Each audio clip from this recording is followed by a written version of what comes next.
Bible मोक्ष संपर्क में बहुत स्पष्ट। यह ताहा उपर आधारित नुहे। बहुत लोके भावती से माने भल एवं सेमानंकु स्वर्ग स्थान मिलिबो। सेमाने भल। बाइबल कुहे समस्ते पाप करछन्ति। बाइबल कुहे जे कई धार्मिक नुहंती, जणे हेले भी आपण धार्मिक नुहंती एवं सत कहबाकु गले आम मध्यरु कई भी स्वर्ग प्राप्ति करि परिबे नाही। बाइबल रिविलेशन 21:8 रे कुहा जायछि जे भयालु एवं अविश्वासी, घृण्य एवं हत्याकारी गण एवं तांत्रिक एवं बेश्यालक जाउथिया व्यक्तिगण समस्त मिथ्यावादी मानंकु निया एवं गंधकर जळुथुवा हृदय स्थान मिलिबो, जहा कि द्वितीय मृत्यु। मु पूर्वरु मिछ कहिछि, समस्ते पूर्वरु मिछ कहिसंती, तेणु आमे समस्ते पाप करिछे, मिछ ठारू अधिक खराब कार्य करिछु, आमे समस्ते नरक पई योग्य।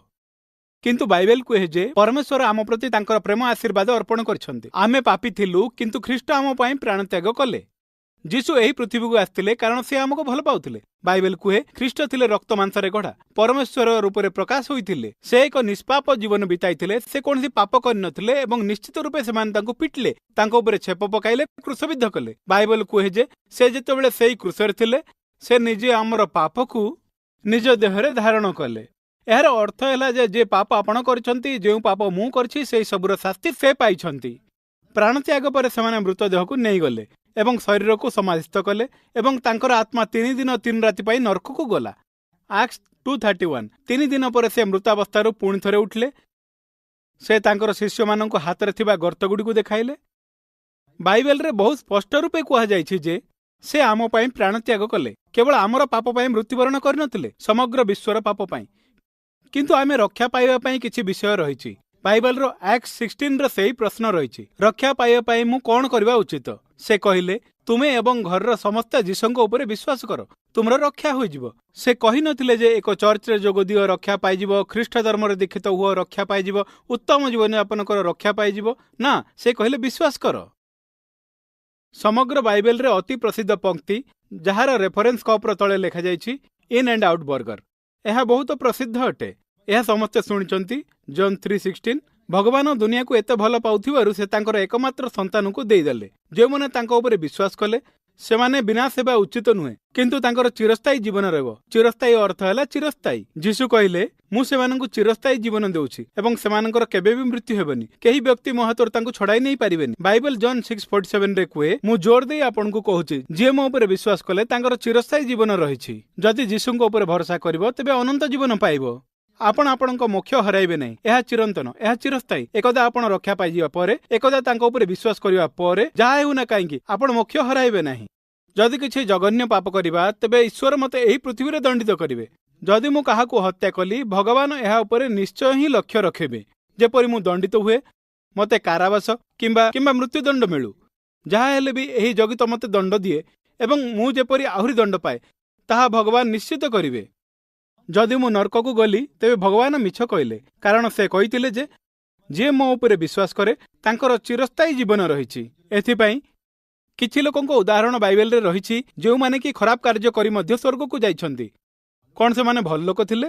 ना, से माने भगवान यीशुଙ୍କ उपरे विश्वास रखथिले। जे माने समाज आगे भल जीवन धारण करछन्ति किंबा से माने वास्तव रे एक उत्तम जीवन यापन करछन्ति। जदि से माने यीशुଙ୍କ उपरे विश्वास न करन्ति तेबे से माने नरक को जिवे।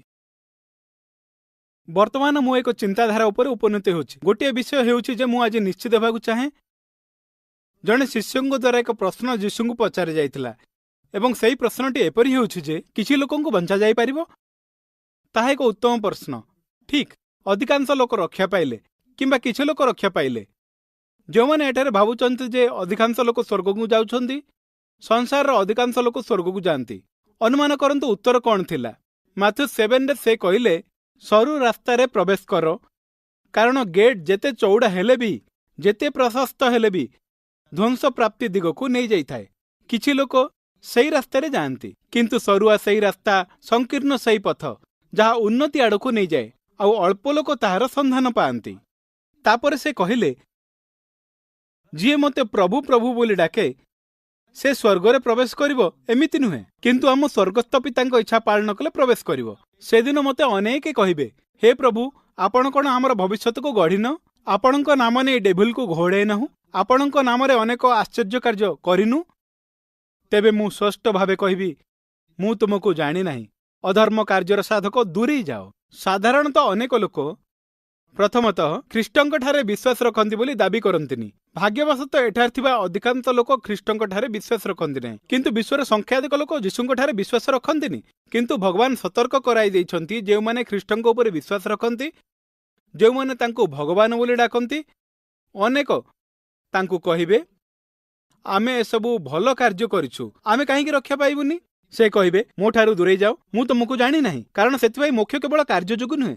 जदि आपण निज रक्षा पाई कार्य उपर भरोसा रखुचंती, जदि भाबंती जे ख्रीष्ट धर्म रे दीक्षित होइचंती तेनु स्वर्ग को जिबे, मु भाबुची आपण सब निर्देश को मानिबे, आपण चर्च को जिबे, आपण पापठु दूरे रहिबे। जदि आपण निज काम उपर विश्वास रखुचंती, यीशु आपनको दिने कहबे मो ठारू दूरे जाओ, मु तुमको कदापि जानी नहीं। से जहा करिसंती ताहा उपर विश्वास करंतु। यीशु क्रूस रे थिबा समय रे जहा करिसंती आपण विश्वास करंतु। से मरि गले एवं पुणी जी उठले, ताहा हेउची स्वर्ग को आपनको टिकेट। जदि आपण अन्य विषय गुडी उपर विश्वास रखुचंती, आपण कहउचंती मु जणे उत्तम ख्रिस्टियन, तेणु मु स्वर्ग को जाउची, से कहबे मो ठारू दूरे जाओ, मु तुमको कदापि जानी नहीं। से कहले नाही जे मु तुमको जाने, थरे से तुमको जानिबा पर भी मु एहा पूर्वरु कहिछि एहा चिरस्थायी चिरंतन। थरे से तुमको जानिया परे आपण सबदिन पई रक्षा पाइ जिवे। से कहबे मो ठारू दूरे जाओ, मु तुमको जानी नहीं, तुमे माने नरक को जीवो, कारण से तुमको जानी नाहंती। जदि से थरे तुमको चिन्हंती, से तुमको चिन्हिचंती। जेपरि मोर पिला सबुळे मोर पिला होई रहिबो। जेतेबेले आपण पुणी जन्म हेबे, सेतेबेले आपण तांको संतान ही हेबे। हुए तो परिवार रे समस्त अनभिज्ञ होई पारंती। आपण हुए तो कई जणे होई पारंती जे कि परमेश्वर द्वारा पृथ्वी रे शृंखलित होई थांती। एठी जीवन रे क्षति होई पारे, किंतु मोक्ष प्राप्ति क्षेत्र रे नुहे। एकदा आपण रक्षा पाइ जिबा पर निश्चिंत। एहा होउची सबुठारु मुख्य विषय, जहा अंतिम समय सहित जड़ित, जहा मु आपणक आगरे उपस्थापन करबाकू चाहुंतिली। एवं आम पाखरे मोक्ष प्राप्ति एवं अंतिम समय संपर्क रे प्रश्न करबा पई मात्र कई मिनिट समय अछि।